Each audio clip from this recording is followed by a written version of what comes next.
Pandey coaching के पाठशाला में पुनः आज स्वागत है। मैंने पिछले वीडियो में जो पढ़ाया था वो था कि बहुब्रीहि समास का जो पहला भेद था उसको मैंने बताया था कि बहुब्रीहि समास किसे कहते हैं। जिस समास का दोनों पद,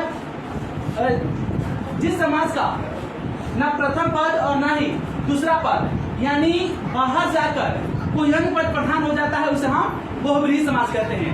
बहुब्रीहि समास का दो भेद होता है, पहला समान अधिकरण, दूसरा व्यधिकरण।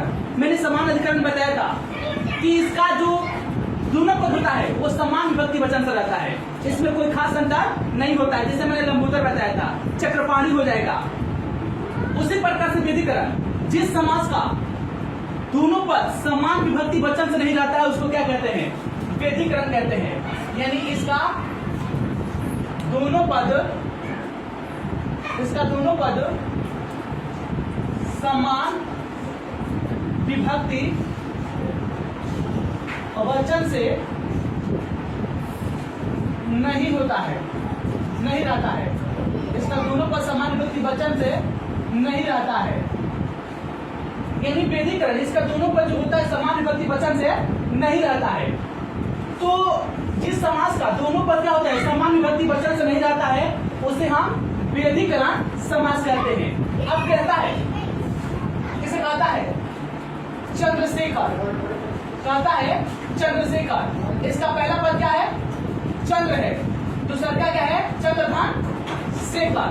अब यहाँ पर देख रहे हैं कि जो चंद्र है वो क्या है, जो चंद्र है वो प्रथमा विभक्ति है, जो चंद्र है वो प्रथमा विभक्ति है, और जो शेखर है वो क्या है, ये सप्तमी विभक्ति है।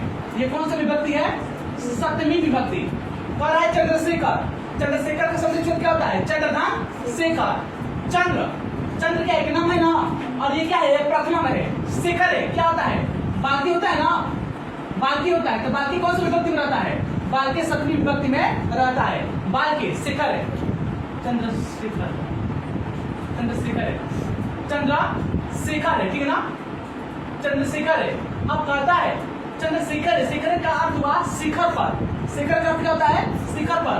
चंद्र मना होता है चांद और शिखर मना होता है शिखर पर।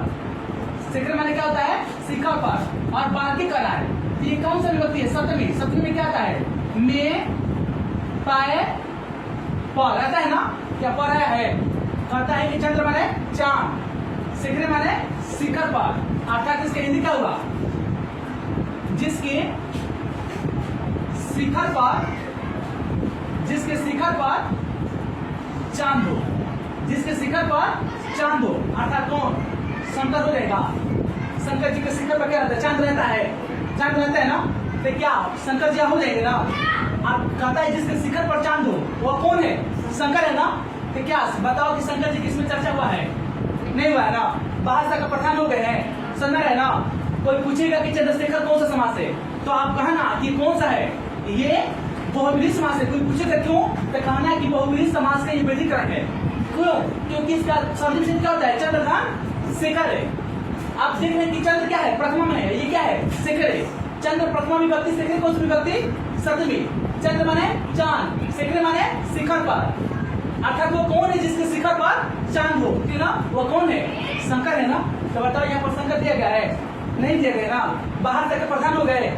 तो जिस समास का ना पहला पद प्रधान हो ना ही दूसरा पद प्रधान हो, अर्थात बाहर से आकर कोई अन्य पद प्रधान हो जाता है उसे हम बहुब्रीहि समास कहते हैं। दिक्कत तो हमारे चैनल को पूर्ण में चाहूंगा कि हमारे सब्सक्राइब करें और जितना हो सके हमारे वीडियो को लाइक और शेयर करें। और हो सके 10th क्लास के लिए विशेष कि अगर कोई भी संस्कृत और हिंदी से संबंधित कोई भी अगर प्रश्न हो तो हमें कमेंट के माध्यम से जरूर पूछें, मैं उसको बताने की जरूर कोशिश करूंगा। धन्यवाद।